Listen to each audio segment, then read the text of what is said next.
Ini zaman Mbah Buyut karo Mbah Putri pacaran ternyata nulisnya di sini.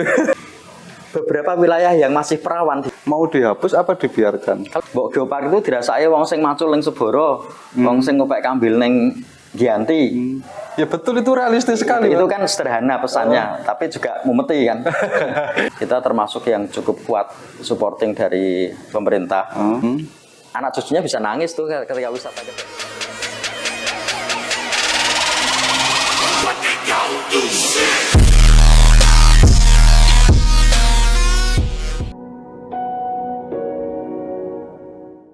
Hari ini kita kedatangan tamu agung apa tamu besar ini, Pak? tamu besar. Tamu besar, mudah-mudahan kita juga jadi tambah tumbuh besar bersama beliau, Pak Sigit Tri Prabowo, GM dari Geopark Kebumen.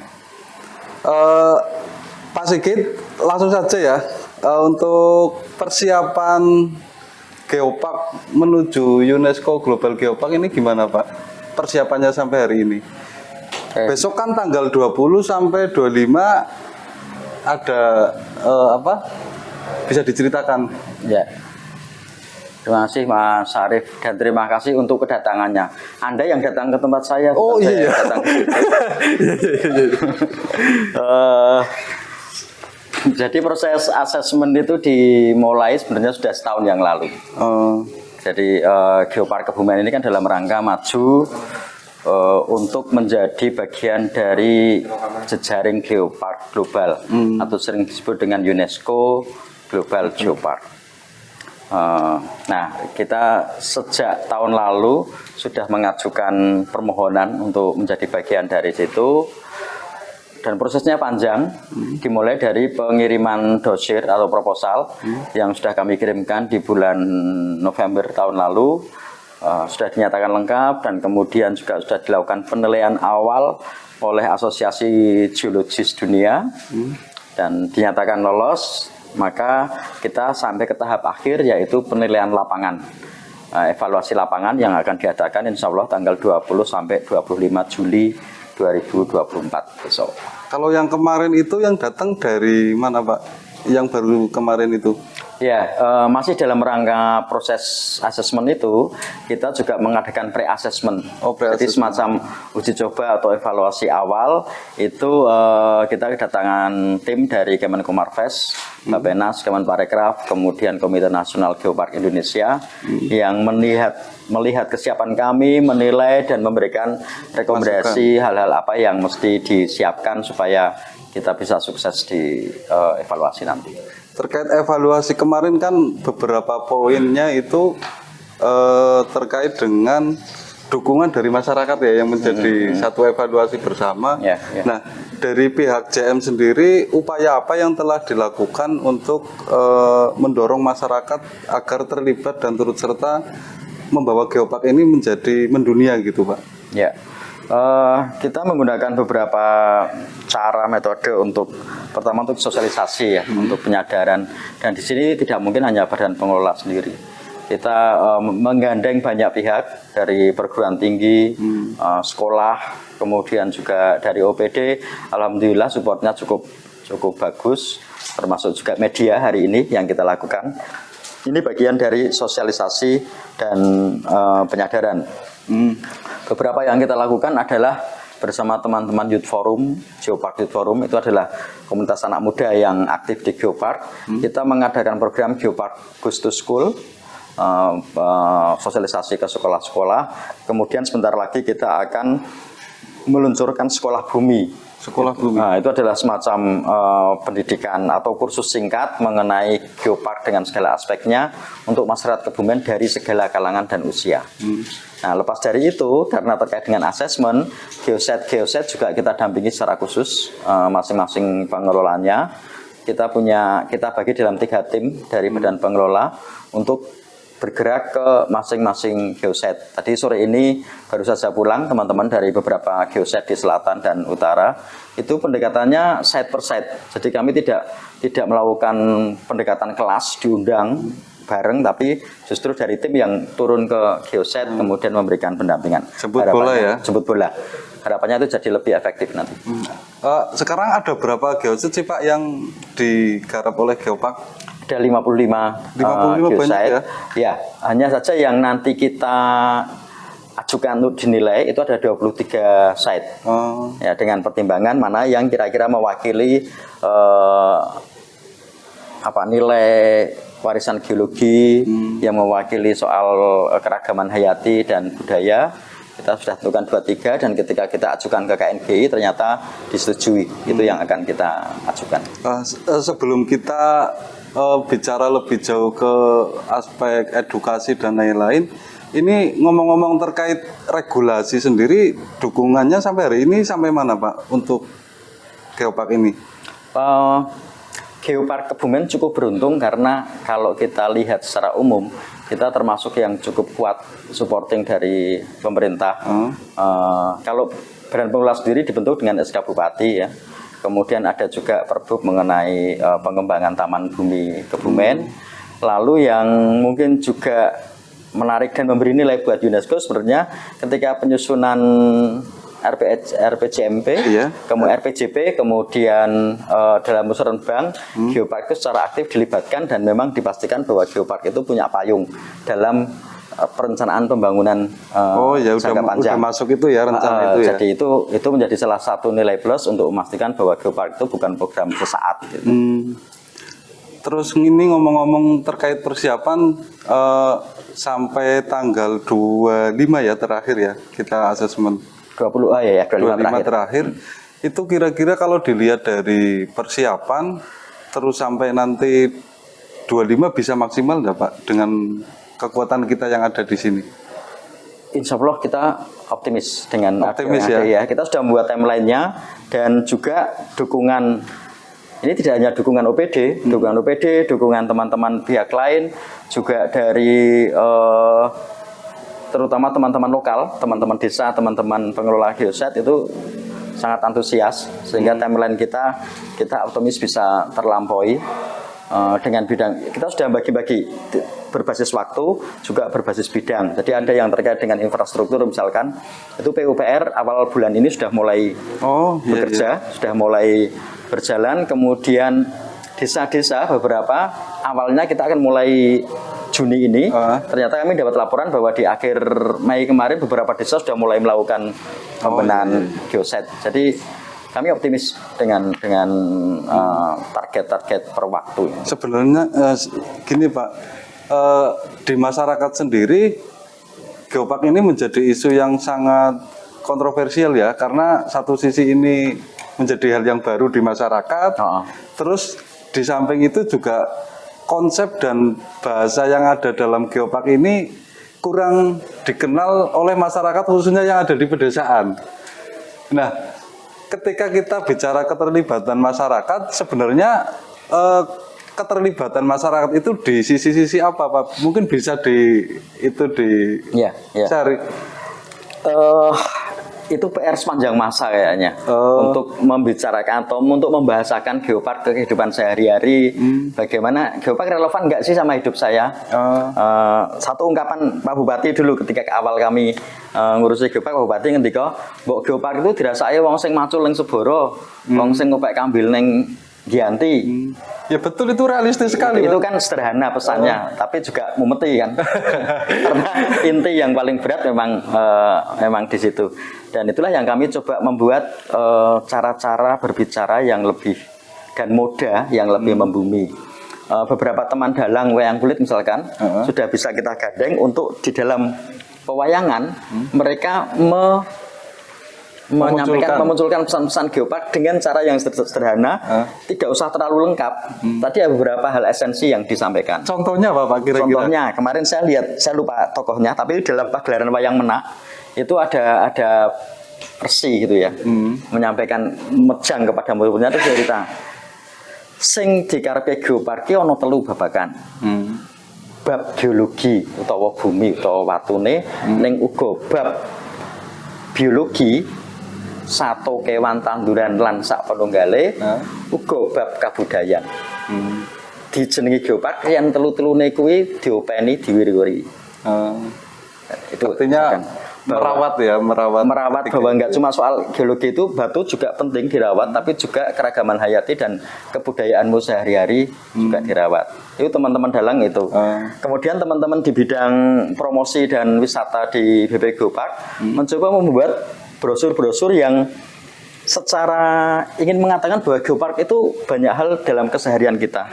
Saya beri contoh ini yang dibuat oleh teman-teman dan didistribusikan di PAUD dan TK. Ya, sekolah-sekolah. Jadi kalau gempa bumi itu aku harus bagaimana? Sehingga anak-anak setiap hari melihat ini di bawah sadar mereka akan terekam. Karena kesadaran bencana, kesiapsiagaan bencana adalah bagian dari geopark. Oh iya, ada kaitan yang sangat erat ya antara geopark sama kebencanaan. Nah itu masih banyak PR kami akui, tapi ya ke depan terus-menerus kami harus membahasakan ini sehingga oh ya geopark itu ternyata keseharian kita. Terus dari wilayah kebudayaan Pak, di geopark ini sebenarnya porsinya seperti apa Pak untuk kebudayaan sendiri? Apakah diekspor dari sisi kesenian ataupun tradisi yang ada di situ atau gimana Pak? Khusus mengenai persoalan kebudayaan di geosit-geosit sekitar situ. Satu aspek penting dari sebuah geopark kalau dia sudah diklaim atau mengklaim sebagai UNESCO Global Geopark adalah penghargaan terhadap nilai-nilai budaya dan kearifan lokal dan bagaimana itu didorong dan dikembangkan menjadi sarana untuk mendukung kelestarian alam. Itu ada yang menarik adalah kritikan ini untuk kita semua, saya buka saja. Kami ke Waturijang, ke Lava Bantal di Seboro, bersama Profesor G. Martini. Beliau adalah sekjen dari UNESCO Global Geopark. Perjalanan ke sana ada sebuah bangunan kecil, ada aksara Jawa di sana. Sama Profesor G dipotret. Setelah itu dalam perjalanan pulang, orang-orang yang kelewatan ditanya, bisa baca enggak? Bisa baca enggak? Kira-kira hasilnya apa? Jawabannya apa kira-kira? Enggak bisa. Anda bisa? Jelas ya. Ya. Dan kritikan Pak G adalah bagaimana kamu bisa mengatakan kamu global kalau yang kamu miliki saja tidak kamu pelihara. Oh iya. Itu sepele kan. Dan itu sebenarnya penegas pada kita bahwa kita mau bicara pelestarian, kita mau bicara soal pembangunan berkelanjutan, kesejahteraan dan sebagainya, mulailah dari nilai-nilai yang kita miliki. Itu nggak bisa ditawar, geopark harus begitu. Nah, beberapa teman-teman di media sosial itu seringkali menanyakan terkait infrastruktur, Pak. Infrastruktur khususnya yang mengenai kayak jalan menuju ke geosit. Itu hari ini kondisinya kayak apa sih, Pak? Di salah satu isian geopark ketika kita melamarkan ada izin. Dia menanyakan, apakah ada jalur yang tidak boleh dilewati motor dan mobil? Harus ada. Harus ada ya Pak? Harus ada. Jadi salah satu yang ingin disampaikan juga dalam konteks kawasan geopark adalah yang dimaksud akses ideal untuk pariwisata bukan berarti bis sampai di lokasi. Tapi bahwa tempat itu bisa dilewati dengan moda yang sesuai. Kalau itu baik untuk motor ya motor, kalau untuk sepeda, kalau jalan kaki jangan dipaksa dilebarkan untuk mobil. Jadi tetap menyesuaikan ya? Menyesuaikan tapi dipastikan aman. Itu. Maksudnya aman ini aman dari? Secara keselamatan. Oh, keselamatan. Secara keselamatan aman. Itu. Jadi salah kalau misalkan sebuah desa, pemerintah desa karena ingin membangun geopark, maka dilakukan rabat beton habis-habisan, besar-besaran gitu ya. Itu malah salah. Oh, justru kita harus membuat pembangunan yang selaras dengan alam kayak gitulah bahasanya kira-kira ya. Nah, terkait ini Pak, terkait peran Gen Z, ini kan juga nanti kedepannya geopark ini yang akan merawat juga Gen Z kan teman-teman Gen Z. Nah, ini generasi Z ini sangat sangat melihat isu-isu kealaman lah. Nah, ini terkait Gen Z sudah ada bidikan khusus belum? Ya, ini jadi menarik karena saya menyadari semakin lama saya semakin nggak bisa komunikasi. Oh, dengan Genji kayak gitu. Karena semakin tua toh, dan semakin berjarak. Dan untunglah Geopark itu punya ruang namanya Geopark Youth Forum. Itu untuk anak-anak muda yang ingin berpartisipasi mengembangkan Geopark. Kita ada satu kelompok namanya Geopark Youth Forum dan itu sangat kita dorong melakukan edukasi yang peer-to-peer, edukasi sebaya dengan bahasa mereka. Karena bahasa Genji juga beda ya dengan bahasa seusia. Beda sama sekali. Saya lihat konten-konten mereka ketika membuat konten-konten itu buat saya, "Yo, foto karepe." Tapi ternyata sampai gitu. Bahkan Geopark Goes to School misalkan, itu adalah sosialisasi ke sekolah. Yang dulu biasanya narasumber gitu. Sekarang saya paksa enggak, harus teman-teman Youth Forum yang memberitahu temannya. Sesuai dengan bahasa mereka ya. Sesuai dengan bahasa mereka. Jadi kami berharap itu jadi lebih bisa kena gitu, dan mereka jadi merasa memiliki, aku bukan sekedar tukang ngusung-ngusung kursi ketika ada acara gitu. Tapi memang mereka jadi aktornya. Kalau terkait media Pak, khususnya media Geopark ya, ini kan kita lihat juga sudah aktif ya, baik di IG, di TikTok maupun di websitenya sudah ada belum? Ada, ya. Apa Pak channelnya mungkin? Geoparkkebumen.id. Geoparkkebumen.id. Nah itu teman-teman bisa dicek, dibuka. Kalau kepo-kepo, buka aja itu terlebih dahulu. Jangan langsung komen di medsos.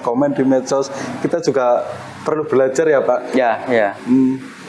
Oke, selanjutnya kira-kira Pak, untuk Geopark ini nantinya ketika masuk ke UNESCO, ini ibarat jual beli, untung bagi kita apa sih menjadi UNESCO Global dengan tidak menjadi UNESCO Global? Ya.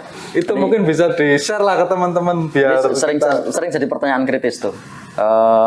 Setelah asesmen ngapain itu? Ya betul. Itu bukan pertanyaan masyarakat, teman-teman di badan pengelola. Oh, justru dari internal juga menanyakan. Besok asesmen kita ngapain ya itu?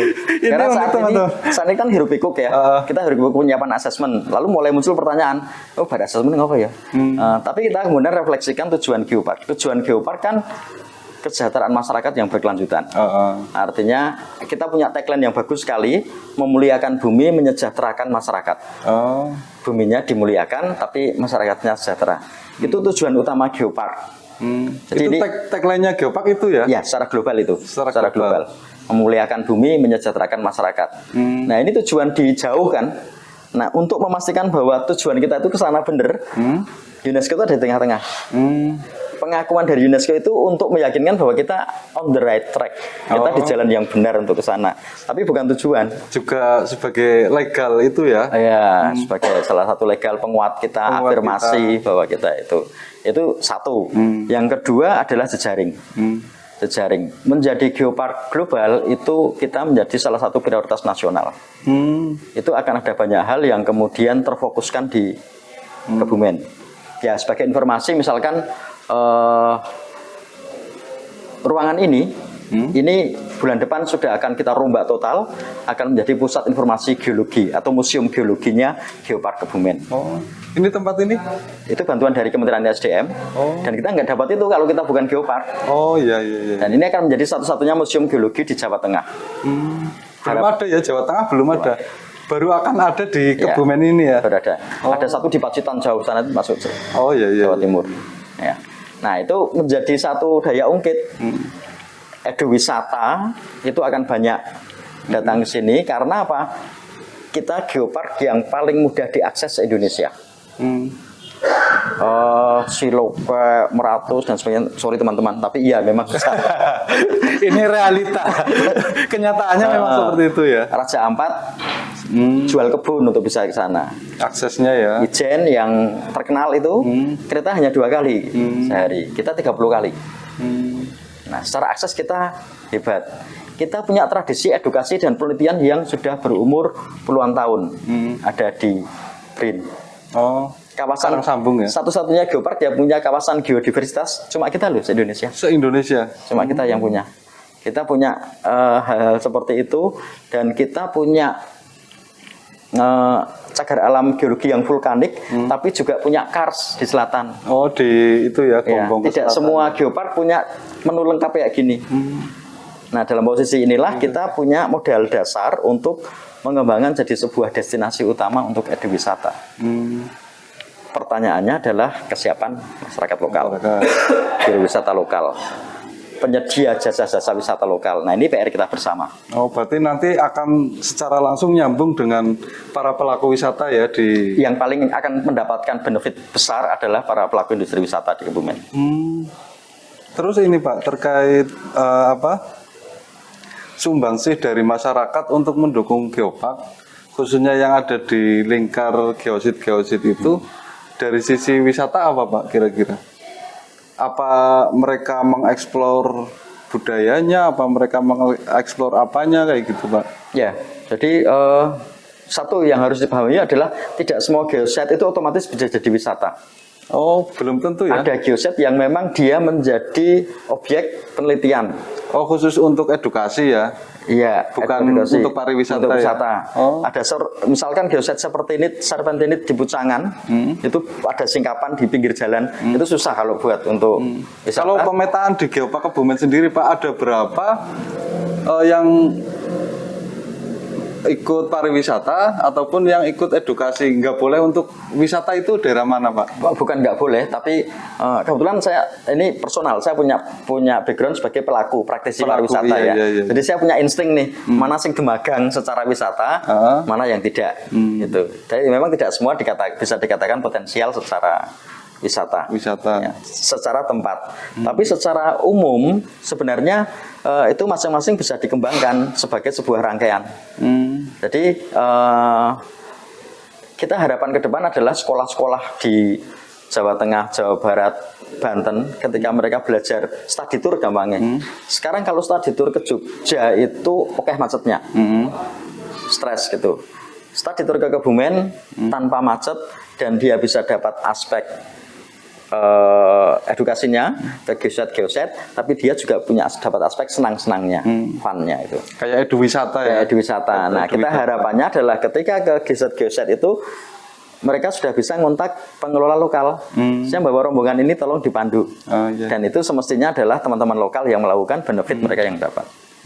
Tugas Badan Pengelola Geopark adalah mempromosikan, satu memastikan bahwa jasanya itu berkualitas. Kalau memang iya, kita promosikan ke pasar pariwisata. Yang memberikan garansi berkualitas atau tidaknya nanti dalam konteks geopark itu dari badan ya. Yang merekomendasikan wisatawan yang datang atau gimana Pak? Promosi wisata itu kan kolaboratif ya. Ya BP Geopark ya pasti Dinas Pariwisata pasti punya andil di situ, teman-teman media di situ. Akhirnya soal dia akan bertahan atau tidak karena kualitas, akhirnya ya pasar harus diakui. Tapi untuk ukurannya Pak, ukuran Geopark Kebumen sendiri kira-kira menjadi UNESCO itu terlalu berat nggak Pak menurut Pak Sigit sendiri? Tidak. Tadinya saya pikir berat sekali ya. Oke. Gini, saya cukup optimis untuk masuk ke UNESCO. Tadinya saya pikir ini orang bilang langit tamon sesuatu yang mustahil gitu. Sesuatu yang mustahil. Ternyata UNESCO itu melihat masyarakatnya, melihat kearifan lokalnya. Jadi melihat sesuatu yang bukan di anak-anak kayak gitu. Bukan sesuatu yang wah. Gitu. Artinya ada peluang di situ ya. Ada peluang, ada kemungkinan tetap terbuka lebar ya. Saya ambil contoh Ratu Kelir, Lapa Bantal, itu ternyata masyarakat sana punya tradisi melestarikan tempat itu karena nguri-nguri warisan leluhur, bukan karena geopark. Oh, sudah menjadi tradisi setempat ya? Dan buat UNESCO itu nilainya tinggi. Bentuknya apa itu Pak? Tradisi apa Pak di sana? Ya, ngeresiki tempat itu. Kemudian mereka tidak boleh ngerusak sama sekali, ngambil batu dan sebagainya, di situ nggak boleh. Nah, kalau perlindungan Pak, perlindungan terhadap geoset itu dari peran ini Badan Geopark itu sampai mana Pak? Apa itu rencananya mau dikasih pelindung apa kayak gitu? Ya, jadi salah satu yang akan dinilai di UNESCO adalah bagaimana pemerintah, Badan Pengelola Geopark atau masyarakat lokal memberi satu keistimewaan sehingga orang tahu bahwa itu istimewa. Antara lain kita membuat panel-panel informasi. Penunjuk arah itu menunjukkan bahwa itu spesial. Kemudian di beberapa tempat yang riskan, saya mengambil contoh itu kita ada satu site batuan numulitis itu di depan kampus BRIN, itu di pinggir jalan persis. Nah itu ini oleh teman-teman di Dishub akan dibuat satu pita kejut. Oh, peta. Pita. Untuk supaya kendaraan nggak banter. Oh. Itu pita kejut gitu. Kemudian akan ada pembenahan drainase dan semacam pancang untuk melindungi batu itu. Kalau geosit yang di Menganti itu kan langsung berhadapan dengan laut ya Pak. Itu geosit apa namanya Pak? Kalau Narjoin. Itu di Tanjung Karangbata. Itu katanya bekas Gunung Merapi Purba ya. Gunung Api Purba. Nah itu kan dulu waktu kita kecil itu gede ya Pak ya. Dulu waktu kita kecil saya ingat sekali waktu Menganti belum ada rencana mau dibuat wisata itu saya sudah main ke sana. Nah sekarang itu sudah semakin menyempit itu loh Pak. Makanya ini perlu adanya perlindungan khusus tempat-tempat kayak yang ada di Menganti. Nah terus ini yang kemarin sempat agak ramai dibicarakan di media sosial itu vandalisme di mana? Jati Jajar. Goa Jati Jajar ya itu kan ada nama-nama itu mau dibersihkan apa rencananya dibiarkan begitu saja Pak? Oke. Kalau yang Menganti itu jangan-jangan bukan mengecil tapi Anda yang tambah besar. Oh, bisa jadi ya. Soalnya saya dulu kan juga belum mengukur ya Pak. Enggak sih. Ada hal-hal alami yang kita tidak bisa itu ya. Ya namanya alam hujan proses itu bisa terjadi. Abrasi. Yang penting kita meminimalkan dan memperlambat proses perusakan itu. Terus yang ini yang Jati Jajar. Nah, ini menarik karena sempat terjadi diskusi antara kami dengan Komite Nasional Geopark Indonesia. Jati Jajar itu layak nggak sih masuk dalam geosite? Gitu. Tapi kemudian beberapa insight yang muncul adalah Jati Jajar itu kan dibangun, direnovasi sebelum ada geopark. Itu tahun 76, di mana isu-isu konservasi, isu pelestarian itu masih belum ada lah ya. Sehingga lalu dibangunlah dengan cara seperti itu. Meskipun sebenarnya menarik, karena seperti kalau kita perhatikan dinosaurusnya kan, itu mengikuti kontur alam. Dia memanfaatkan alam, bukan mengubah. Itu kearifan yang menarik. Yang ada airnya itu kan? Yang ada airnya. Terus patung-patung itu meskipun kontroversial. Yang lutung ke sarung itu. Lutung ke sarung. Itu kan orang jadi bertanya, kok lutung ke sarung Kebumen itu. Padahal itu kan mau mengatakan bahwa budaya Kebumen itu beragam.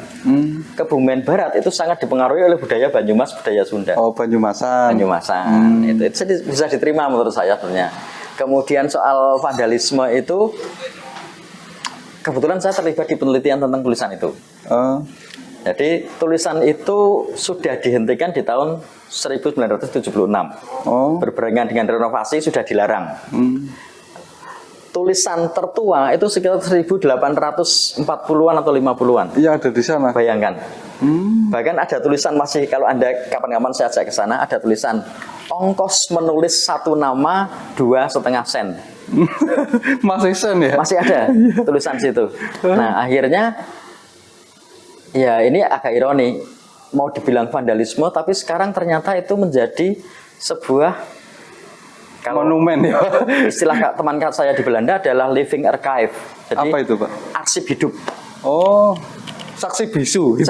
Saksi bisu. Anda bisa menemukan nama Arum Bindang di situ, Kolopaking di situ. Mereka nulis di sana loh.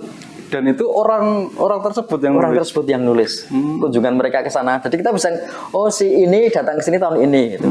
Nah, yang menarik untuk wisata adalah cukup banyak nama-nama Belanda di sana. Iya. Itu jika diteliti bener-bener, anak cucunya bisa nangis tuh ketika wisata ke Jati Jajar. Ini zaman Mbah Buyut karo Mbah Putri pacaran ternyata nulisnya di sini. Tapi kemarin kan sempat jadi sorotan itu ya, yang dari tim kemarin.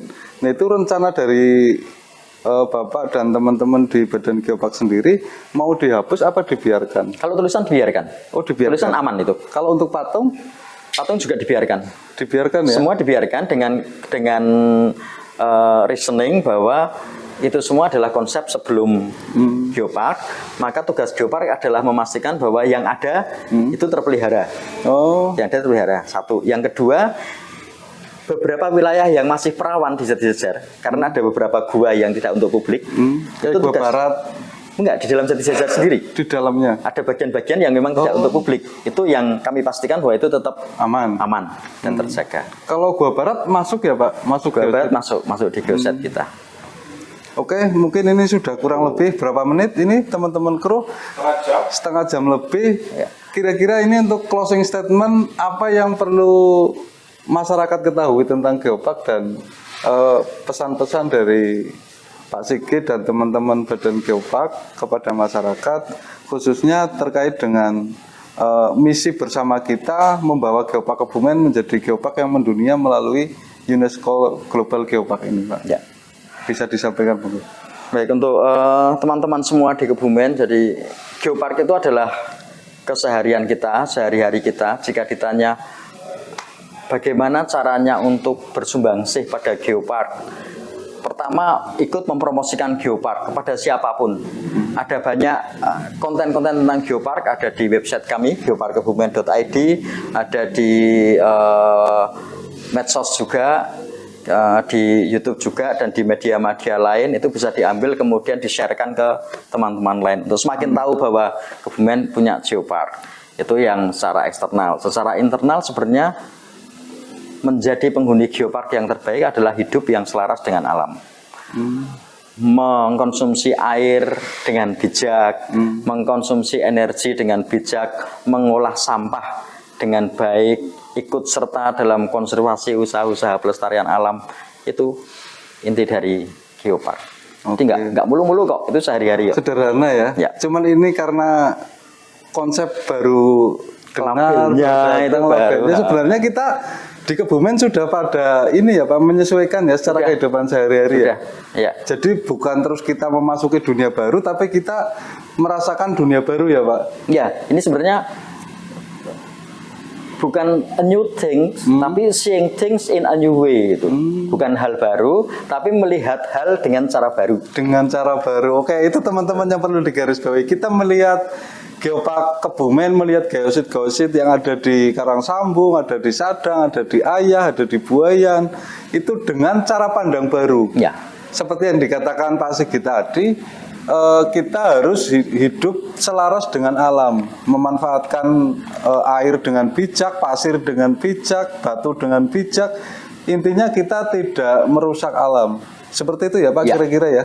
Oke, terima kasih, sukses selalu Pak Sigit. Terima kasih. Semoga saja kita bisa masuk UNESCO Global ya. Amin, amin. Amin. Kita tutup dengan salam geopark seperti ini. Salam geopark seperti ini ya. Salam Salam geopark. Geopark. Oke.